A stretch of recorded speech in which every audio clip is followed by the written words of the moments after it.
City News is brought to you by East Brewster Lawyers Rotorua, celebrating 100 years of legal excellence and innovation.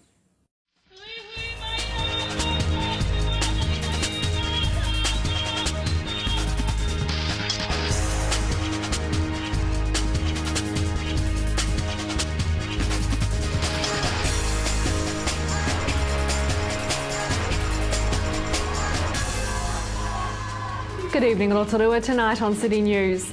Over 230 St John youth cadets and leaders from around the country are in town. Police and the community join together for the next Blue Light Ventures school holiday program. And the Chiefs announced the team to play Brumbies on Anzac Day. Over 230 St John youth cadets and leaders from around the country are in town to attend this year's National St John Youth Festival and Competitions. The festival is the premier event for the St John program in New Zealand, which has over 6,300 members nationally, aged 6 to 18 years. During the festival, cadets will have the chance to engage with the community, test their first aid and leadership skills in a series of competitions, but most importantly, have fun. Mayor Steve Chadwick has said that the youth will also march in tomorrow's Anzac Day parade. St John's has got a very big conference, and so we've invited them to join us, and because we know it's going to be a very big year. The youth will then attend the annual Anzac Day Civic Memorial Service at the Energy Events Centre. New Zealand Police program Blue Light Ventures is set to run a school holiday program for children from the ages of 8 to 16. New Zealand Blue Light is a registered charity and community policing youth program that for the past 30 years has run programs and activities for young people throughout New Zealand. These holidays, children can enjoy a daily program that includes an outing to the Fire Brigade Training Centre, a trip to Edgecrumb's Maze Madness, and the day finishes with a soak and unwind at Polynesian Spa. Senior Constable Viv Sutton says the program is showing children a relatable side to police officers. Allow children to see our human side so that they can realise that underneath this tough exterior we're people, we've got a sense of humour, we've got a soft side, a caring side. Tickets for the program are available from Tourism Rotorua at the bus exchange at Eyesight, and the full interview with Constable Sutton will be aired later in the program. Secondary school students from around the Bay of Plenty are gearing up to launch environmental projects in their schools and communities after attending this year's Bay of Plenty Regional Council Youth Jam held here in Rotorua. The annual 3-day event supports the effort by the Regional Council to engage young people in environmental awareness and action. The aim is to foster environmental awareness, youth leadership and civic participation. The focus for the 2000 event, which was held at Holden's Bay, was Inspire Action, making things happen in your community. More than 60 students in years 11 to 13 from schools around the region have now begun planning projects that are likely to cover a variety of areas such as energy conservation, waste reduction initiatives, community gardens, reducing pollution and riparian plantings. Bay of Plenty Regional Council Community Engagement Advisor Janie Stevenson says the event also provided an opportunity to network with other schools and develop ongoing relationships to share environmental projects and collaboration. She says the idea is to encourage and help the students to develop and implement long-term environmental projects and to give them the skills and confidence to inspire and empower others to action as well. And City News will be sure to follow up on the local projects. In sport tonight, the Chiefs have announced their team to play the Brumbies at Canberra Stadium in Canberra this Friday at 7:40 p.m. The Anzac Day fixture will see the Chiefs field a side with 6 changes to the starting lineup and 4 changes to the bench. Forward Ross Philippor will get his first start for the year, with Nick Crosswell and Sam Kane will be starting flankers, with Liam Messam moving to number 8 and Augustin Pulu at halfback. Tavita Kolomatangi comes onto the bench and is joined by halfback Brad Webber and Dwayne Sweeney, who has rejoined the Chiefs after 2 years playing in Japan. James Lowe returns from a knee injury to take his place on the bench. Chiefs coach Dave Rennie says that it's special to be playing a match against an Australian team on Anzac Day, as it's a hugely important day for our two countries. To your weather update now. Tonight there'll be an overnight low of 15, and for Anzac Day, cloudy periods, northwesterlies, a high of 18 and a low of 12. And the outlook for Saturday, showers at first, clearing during the morning, then becoming fine with light winds, a high of 17 and a low of 7. And the marine forecast for Lake Rotorua for Friday, northwest 10 knots with cloudy periods. Remember, for program listings and other info or to upload images, check out our website tvrotorua.co.nz, or you can see updates on our TV Rotorua Facebook page. Still to come in tonight's program, we hear about a local man who's invented a new app that's about to go global. Senior Constable Viv Sutton tells us about the school holiday program, and we're at last week's Boys High Anzac Assembly with the ANZ RSA National Speech Contest winner Jack Potaka.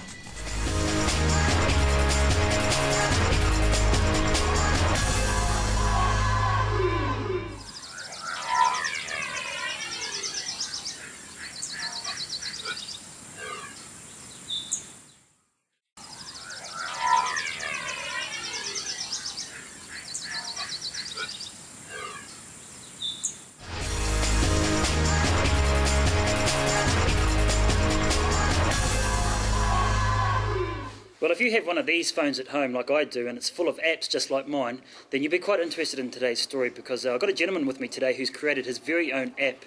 And Sean Davis from Caller Ads, thanks for joining us today, Sean. No problem. Now, the reason I wanted to come see you, because in my mind, creating an app must be a pretty tough job, because I don't think anybody can just go out and develop an app, but you have. And let's hear about it. Wow, what part do you want to hear? There's lots of aspects to designing an app. First of all, there's got to be a demand. And then you've got to find the right developers. Then you have to communicate what you want to the developer, and that's probably the most difficult thing, is communicating to a developer what you have in your mind and what you want them to create, because they're developers and they're technical, but they don't sometimes see how you want it to work. So it really comes down to you articulating to the developer what you're looking for. Yeah. Well, I guess where we could start would be, where did the idea come from with your app? Because there's thousands and thousands of apps out there, and to be original, that must be part of the challenge. Yeah, it is. Well, I was having coffee with Perry, Perry, sitting there as we do most mornings having coffee, and he was reading a news article, and I was reading something about tech, and then he said something to me, and all of a sudden I just had this moment of, wow, what if you could deliver content to devices that would pay for people's monthly mobile charges, to share the ad revenue, and to actually get highly targeted content for brands to engage consumers. So I saw a win-win between the consumer, brands, advertisers and telcos almost instantly, and how we can do that. So the idea came in an instant to intercept inbound calls and provide relevant content to subscribers. Wow, that's a mouthful, Sean. Yeah, it is. Yeah. And in essence, that sounds fairly simple, because from what you were saying, I'm guessing people will get a phone call with an ad, and then people can choose what to do with that ad. Yeah, well, how the process works, I mean, I can't disclose it because it's been patent's been fully approved, so it's now prior art in the public domain. So what we do is we intercept an inbound phone call. So actually, just winding back a little bit, the user downloads our app because it's an opt-in service. So people choose? People choose to subscribe to it. They install the app. They build their little profile about what they're interested in. And then what happens is, when the phone rings, they go to answer it as normal. There's no change in behaviour. They answer the phone and they put their phone to their ear, and they hear a 7-second audio ad that we've created. And that ad is based on what they like. So, for example, if they like pizza, then it might be a pizza ad. If they're close to a pizza takeaways, we'll deliver it based on location first. So it's actually location-based as well. They hear that ad for 7 seconds. They say they like it or not, and then we connect the call, and they can start talking to the person calling them. Wow, that's so huge. It all happens in about 7 seconds. It's really simple. It might sound a little daunting, but after a couple of uses, people just get used to it. 7-second ad, they connect, they talk to the person. Yeah. So there's value for them as well. So how far through the process are you now, Sean? Because I know you've been developing this for a couple of years. Yeah, so we consider the tech startup, and we've done things a little bit differently than most tech startups. We couldn't see the point in taking a product to market and not having any intellectual property protection, because we could just bring it to market and someone with a big checkbook can just go and copy it. Yeah. So we've actually done it back to front. We've spent a lot of time on research and patents, trying to secure our position first before we bring it to market. And we've been very successful in that. We're spending a considerable amount of money, Patent New Zealand, Australia, United States, European Patent Office, China, India. So we're targeting countries with big mobile number networks, just huge. Wow. So so we've done it back to front. We've done the patent. Now we've developed prototypes. We've developed what we believe is a good baseline to now build our commercial product. So we're basically in beta. We're not actually ready for public yet. We've gone to the stage of 2 years later. We've spent around $300,000, and we're currently raising $1 million to bring it to market, which is tracking quite well. Well, the big question, I guess, Sean, is when are you going to launch here in New Zealand? Yes, that really does. That really is dependent on our current capital raising. We're currently halfway through our capital raising at the moment. However, we do plan on launching privately in Auckland Uni at the last quarter of this year. That's all going well. And then we'll run a private beta launch, and just to make sure everything runs right and nothing crashes, you don't want to launch publicly and have those big technical difficulties. So we'll launch that privately, and once we're happy with that might run 3-6 months. Then we'll launch publicly and become publicly available in New Zealand as well as overseas. Yeah. Well, the reason I wanted to come to see you, Sean, is because you're a local guy. Here from Rotorua, and you've been travelling around the country and obviously overseas to get your program or get your app launched. But I think it's pretty exciting for a young guy from Rotorua on the global scale. You've got this potential product that could go huge. Yeah, born and bred. Haven't actually lived anywhere else but Rotorua. I do get around, but it's a nice place to live, and it's a nice place to also relax, because that's where ideas come from when you switch off and unplug. I spend a lot of time in Auckland, and you're hustling and bustling and meetings and traffic, and it all gets pretty hectic. But when I'm back here on the golf course and just relaxing on the boat, that's really creative time. You don't actually have to you need to switch off to be creative. Yeah, very true. Yeah. Well, Sean, when this launches in New Zealand, we'd like to come back and see you because, like I said, this potentially could be huge, and you're a local guy, which is great for business. Yes. Great for inspiring the young people. So, Sean, appreciate your time. No problem.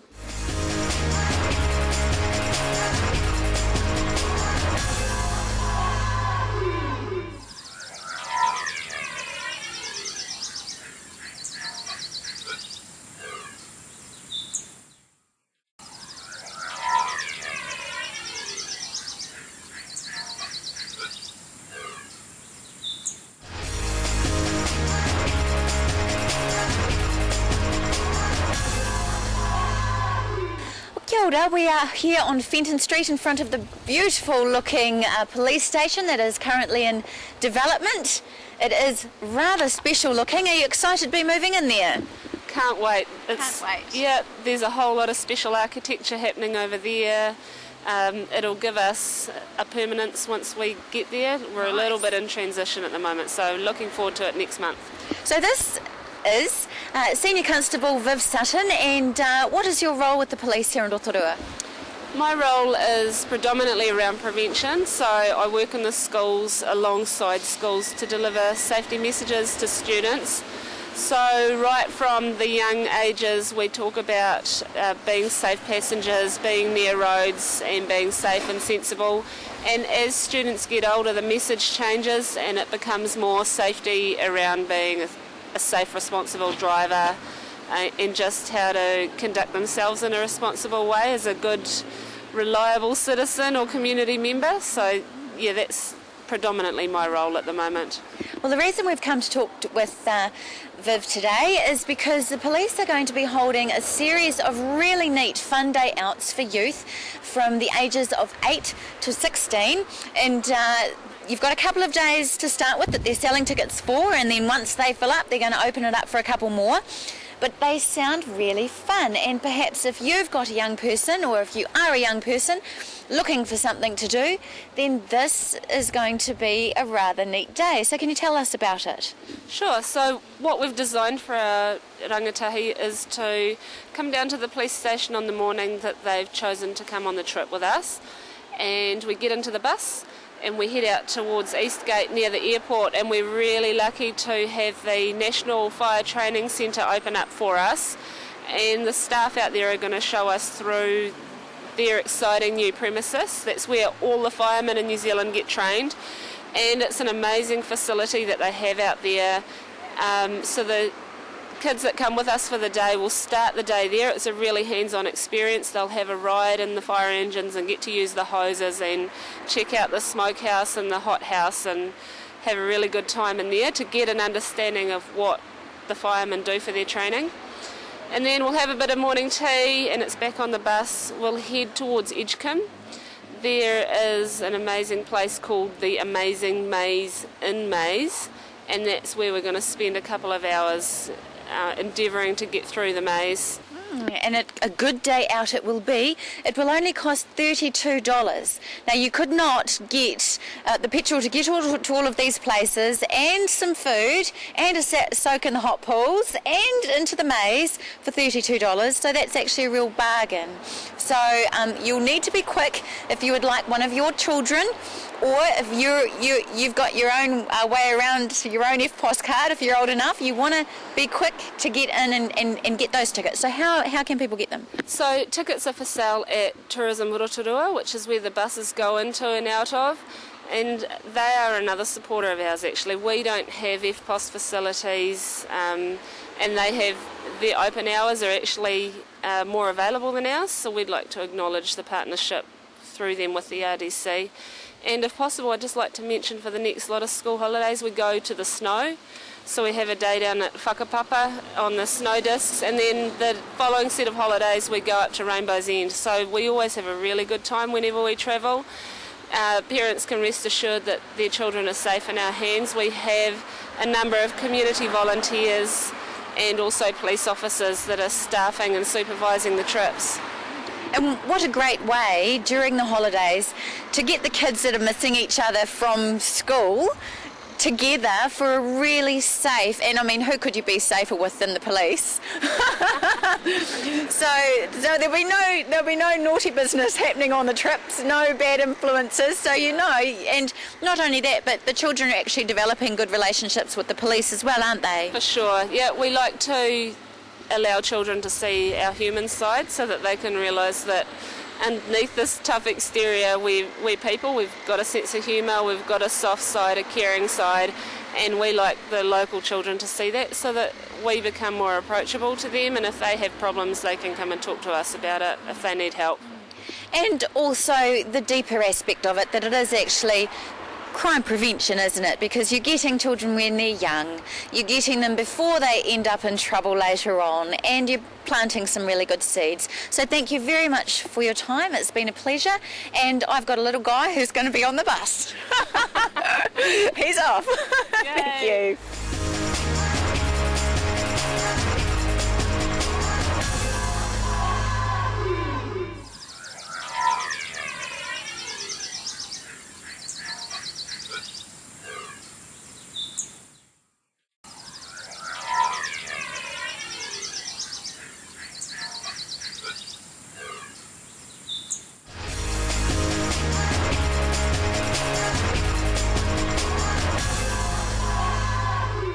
Well, we're down here at Rotorua Boys High School today for a very special Anzac Assembly. We're going to be catching up with a young guy by the name of Jack Potaka. Now, Jack had just recently won the regional ANZ RSA Cyril Bissett VC speech competition. He beat off 7 other young people from around the country, and he's heading off to Gallipoli today. So we'll have a chat with him and find out about his award-winning speech. Remember the brave warriors who died fighting for their pride, but most of all, fighting for you and for New Zealand's freedom.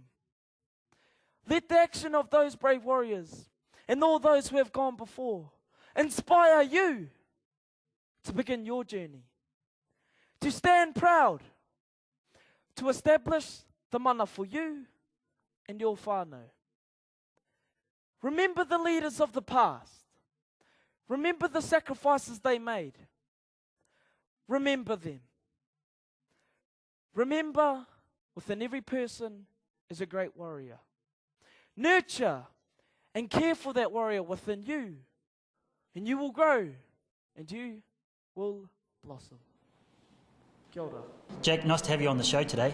Now, your speech has obviously been pretty inspirational, and you've won a major prize. Where did the inspiration come from for your speech? Well, it started off for our regional competition, and it was set on a Friday, and on that Wednesday I was up at my uncle and auntie Stevie and John Chadwick, and they were having dinner and So I went up there to practice my speech, and I was halfway through my speech, and Uncle John stopped me and he goes, "Oh, well, what are you talking about?" And I was like, "Oh, I don't know, it's just a speech, talk about soldiers and stuff." And he's like, "Oh, well, you know, you're actually clear as mud at the moment, you know, the message is not getting across." And I was like, "Oh, what do you want me to do about it?" And he goes, "Oh, well, do you want to win it?" And I was like, "Oh, definitely." And he goes, "Oh, hold on." And then he went into his room and he got this comic book out of his little library he has, and came out, and this comic book said Born to Fly.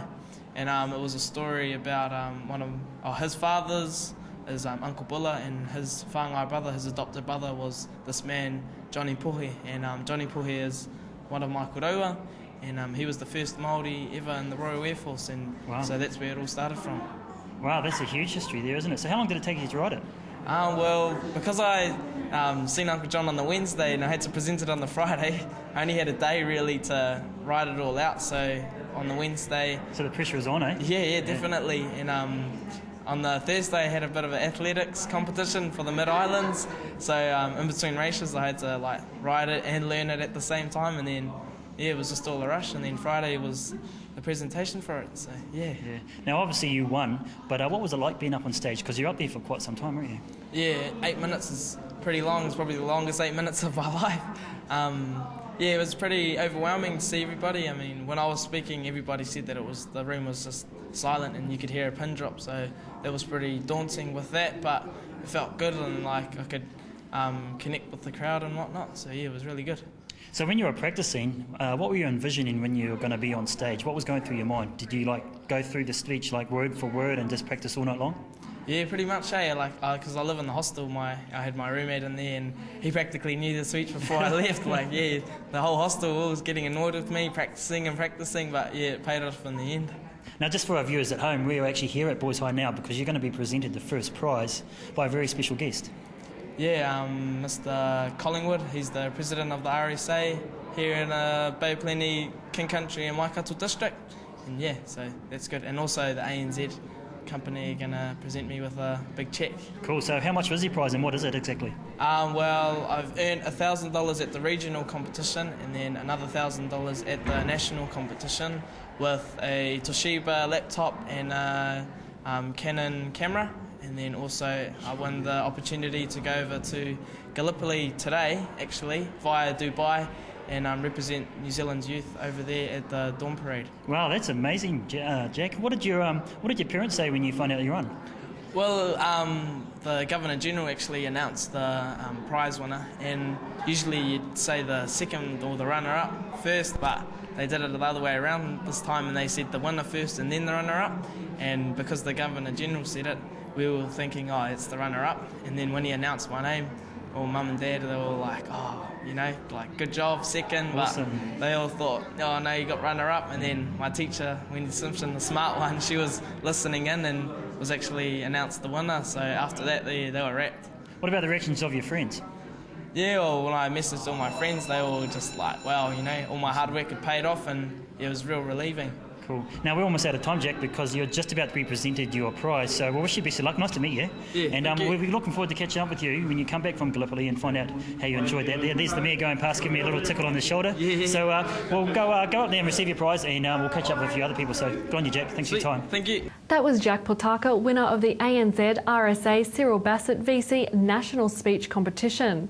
He was honoured at a special Anzac Assembly at Boys High. Jack is currently in Gallipoli, ready to attend tomorrow's Anzac ceremony. And if you have any news or an event that we can support, give the station a call on 07 3488 984 or email news@tv.rotorua.co.nz. From all the team here at City News, Homaria.